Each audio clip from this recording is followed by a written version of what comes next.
Jean-Marie Colombani, bonjour. Bonjour. Bienvenue au Buzz Média Orange Le Figaro.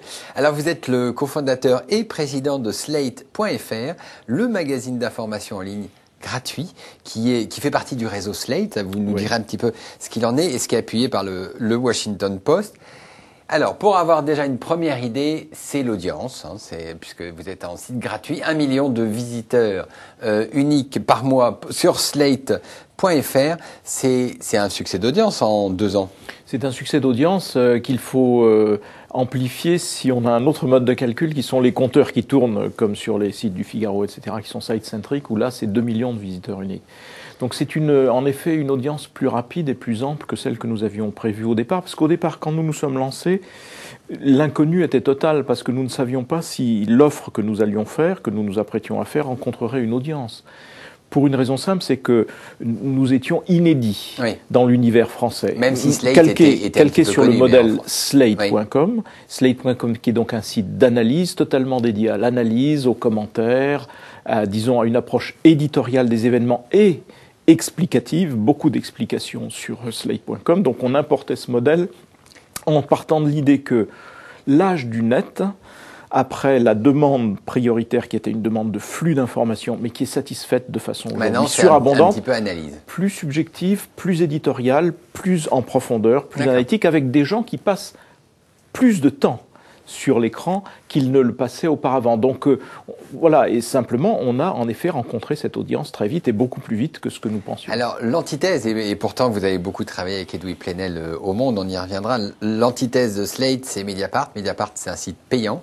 C'est un site qui est sur les affaires, c'est ça? Oui. Vous n'êtes pas du tout sur la même territoire. Mais je vais vous dire une chose. Quand on est dans l'univers de la presse écrite et qu'on regarde la concurrence, eh bien, on s'obsède sur des territoires. Quand j'étais à la tête du Monde, mon obsession, c'était de passer devant le Figaro, ce que nous avions fait. Mon obsession, c'était de lancer le Monde.fr et de lui donner le leadership, ce que nous avions fait. Donc, on est dans des conditions de concurrence territoire versus le territoire de l'adversaire. Sur le net, il faut totalement abandonner ces idées-là et abandonner l'idée même que la concurrence puisse s'organiser de cette façon. Parce que nous sommes dans une identité propre, c'est ça? D'une part, et nous sommes dans la toile et nous vivons de la toile. Donc nous vivons des liens que les uns et les autres font les uns avec les autres. Et donc plus il y a d'acteurs sur la toile, mieux l'on se porte. C'est ça qu'il faut voir. Et donc c'est très exactement que sans fleurs s'épanouissent.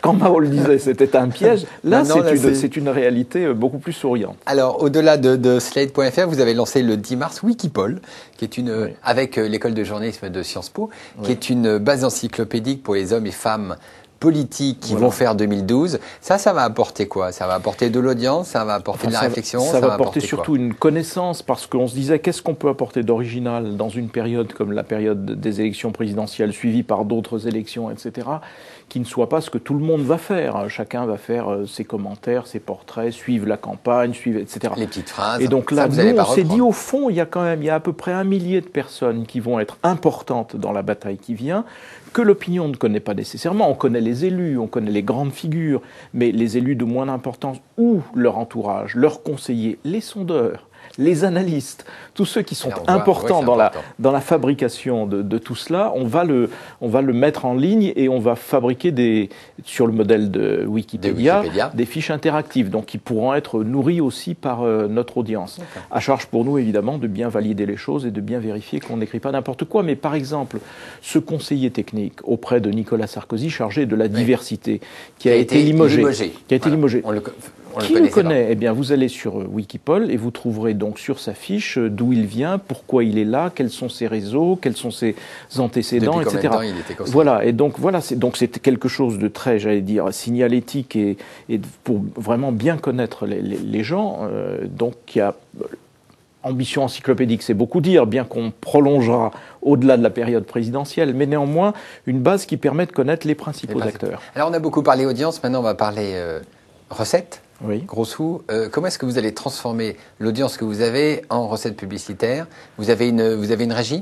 Là-dessus, c'est le même mécanisme que la presse traditionnelle. La presse qui s'est toujours nourrie de la publicité, l'Internet essaie de se nourrir aussi de la publicité en s'appuyant sur le mouvement de transfert d'une part des budgets et des investissements publicitaires vers la planète Internet. C'est-à-dire vous avez quel budget, deux sources de revenus. La publicité, bien évidemment, puisqu'on est libre d'accès et gratuit, et des ventes de contenu. Car ce que je vous disais tout à l'heure de l'évolution éditoriale ou la demande éditoriale sur Internet est vrai aussi d'un certain nombre d'organismes, d'entreprises qui ont beaucoup de tuyaux et qui ont besoin de mettre du contenu un peu dense dans leurs tuyaux. Donc on va vers eux et on leur concrètement, vend. Concrètement, par exemple, premier client prévu. Orange, nous fournissons à Orange un certain nombre d'analyses en fonction de ce qu'ils nous demandent, essentiellement des analyses dans l'ordre économique, mais aussi un peu sur l'actualité générale, et on leur sert des analyses aussi rigoureuses, évidemment, que possible. Le budget pour 2011 ?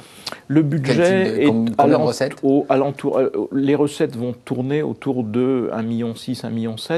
Et avec ça, vous êtes à l'équilibre ou pas ? En gros, on double chaque année nos recettes. Et donc, on va doubler 2011 par rapport à 2010, avec une perspective d'équilibre fin 2012 et une année 2013. Contrat rempli pour le moment, je touche du bois, par rapport à notre fonds d'investissement, qui est le fonds Viveris, et qui nous a fait promettre, en échange du financement qu'il nous a accordé, équilibre en année 4. Équilibre en année 4. Dernière question, là on voit la déferlante des réseaux sociaux. Comment est-ce que vous abordez les réseaux sociaux ? Facebook, Twitter, où là c'est l'immédiateté. Oui, mais on est très présent en même temps. On a beaucoup de followers, beaucoup d'amis. En gros, un bon tiers de notre audience vient des réseaux sociaux. Donc c'est un phénomène évidemment important et qui mérite pour nous d'être cultivé. Jean-Marie Colomani, je vous remercie. Et nous nous retrouvons demain avec un nouvel invité. Merci. Merci.